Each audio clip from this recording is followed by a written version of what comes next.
Quick PSA, for those of you that have been watching our videos and have not clicked that little bell down below this video, make sure you push it because that lets you know when a new video comes up. It kind of looks like an upside down one of these.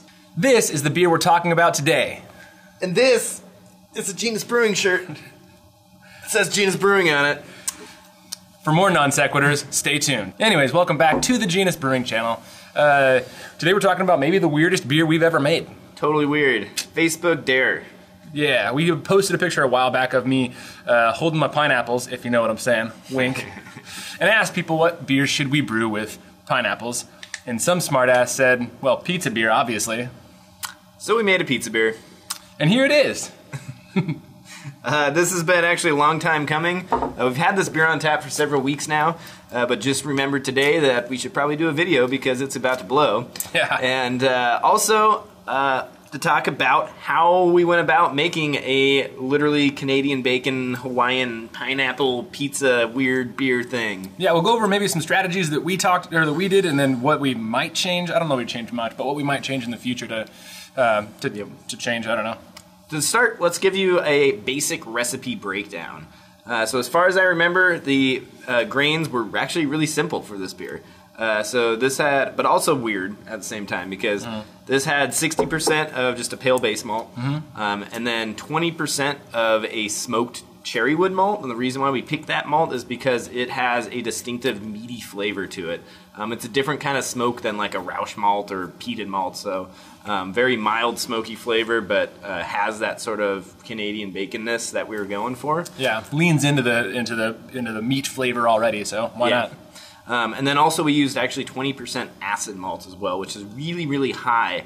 But we were hoping that that would sort of build on the acidity that you would get from the pineapples. So, and that 20% is like, it's just passing that flavor threshold. It's not enough to make it a sour beer, but it's enough to notice it. So it's just, think of it, that little bit of sweet acidity in the back of your palate as you're drinking the beer. As for hops, I don't actually remember. We didn't care what we used for hops. Yeah. I'm sure we just took some high alpha hops and added them a couple times during the boil. Yeah. Low IBUs though, either way. This beer is about 15, maybe 20 IBUs at the most. Yeah, because there's already acidity both from the pineapple and from the acid malt. That's going to give you kind of that balance anyway, so you really don't need it. And it's a pretty blank slate. It's not a sweet beer by any means. So yeah, that was basically all that went into the boil. Yeast we used was 1007 German ale from Y Yeast. Hopefully kind of trying to build on that breadiness, that build that malt profile. That yeast tends to do a really good job of kind of giving you a leavened feel. I don't know if that's a flavor description, but it helps that bread kind of complex a little bit. Exactly, yeah. And also it can tolerate the alcohol, or not alcohol. The acidity. Acidity, yeah. It's a good one to play with the acidity. It's often used in like Goses and Berliner Weisses and that style of beer. After that typical fermentation, we added the pineapple puree on day 6, day 7. Somewhere, Krausen's coming down, hit it with another sugar addition, and we knew that the pineapple by itself would probably, a lot of it would come out. We had 4 cans, I think? We added a lot. There's 33-ounce cans of pineapple puree. We added 4 cans at that. I actually think we could have saved some and added more cans and later on during fermentation. But we wanted to see what would happen if we're actually getting some of the sugars off of those pineapples too. So that was kind of part of the experimentation of what we did.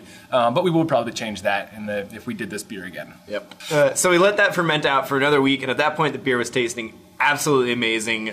So what does Peter do? He adds more crap to it. Yeah, you got to kind of round it out. You can't have a fully just pineapple pizza beer. You got to really bring home the bacon. So he literally managed to track down bacon flavoring of some sort? For the home person, you can create your own bacon flavoring via tincture. On the commercial scale, that's not doable. For legal purposes, you can't put alcohol in beer. But bacon tincture would be the way I would do it on the home scale. We can't do that on the R scale. So. But to make a bacon tincture, basically what you do is you cook up some bacon. You can caramelize it with some sugar, bake it in the oven. Do whatever you're going to do to kind of get the bacon the way you like it, and you can soak it in high-proof alcohol. The fat will actually start to stick to the outside, and that's when you know to pull the meat out, and then you can strain it out and end up with bacon flavoring. Strain it through a large mesh strainer and then a coffee filter. All right. Well, I think that pretty much covers the how to brew it, so let's go into what this beer actually tastes like. Yeah, as I'm like halfway down already. Oh, sorry, I'm a little behind. it's hard not to drink. It's this beer. Okay, to say what you will about the weirdness of this beer, but as you drink it and your palate kind of becomes more desensitized to the smoke flavor, it's really, really crushable. The acidity's there from both the acid malt and the pineapple, so it's a surprisingly drinkable beer. It makes for a soft flavor profile on your palate, if that makes sense. Yeah, absolutely. Yeah, but definitely upfront smoky. Yeah. Like, very first taste of this beer is you're like, oh, that's smoky. That's like somebody's been smoking ribs all day smoky. Yeah. You get a little bit of the meatiness from the honestly, a lot of the bacon flavoring didn't make it all the way through. You get kind of the essence of the bacon. It's definitely there, and it touches on it, but then a lot of it, you get kind of a wood-fired crust, I think. Yeah. No, it's like if you were to smoke Canadian bacon. Yeah. I think that side of the profile is absolutely nailed. On the finish, the pineapple does come through. It's subtle, but it's there. Part of it's that acidity, like we talked about in the recipe, pushing that through. And I think ultimately what it comes down to is the finish of this beer is clean. And that's, to me, why I am so happy with the way this turned out, is because when it comes down to it, you have a pint and you go, I could actually drink another one of these things. Yeah. It's not just one of those gimmicky beers that somebody comes in and goes, okay, yeah, no. Yeah, yeah. Tastes like it's supposed to, but I don't want any more. A little bit, yeah, it's not, what is it, the Voodoo Ranger Donut Bacon beer that Rogue made a while ago? That was way too much. It was like a maple bacon or something like that. Yeah, so ultimately... Or not Voodoo Ranger, was it Voodoo? Yeah, Voodoo Donuts is what it's called. Voodoo Donut. Oh, it's one of them. I was conflating New Belgium and Rogue.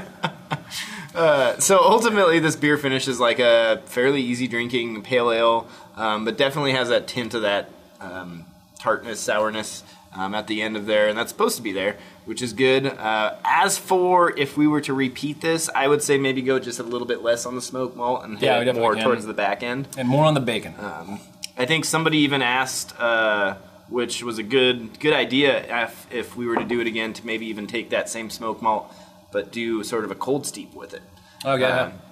And try to get more of that meatiness and less of the actual smoke from it. Yeah, and I think, honestly, on the home scale, we could have done it a little bit better with being able to do our own tincture instead of having to rely on bacon flavoring, but nonetheless. So, I think that pretty much covers this beer. Definitely try experimental beers like this at home when friends, tell you not to. Yeah, because why not? Because why the hell not? Until next time, on Genus Brewing. Like, subscribe, find us on social medias, do the other things. Say hello, we like talking to people, so send us a message if you do find us on Instagram or Facebook or whatever, and yeah. That pretty much covers it. Boom. Boom.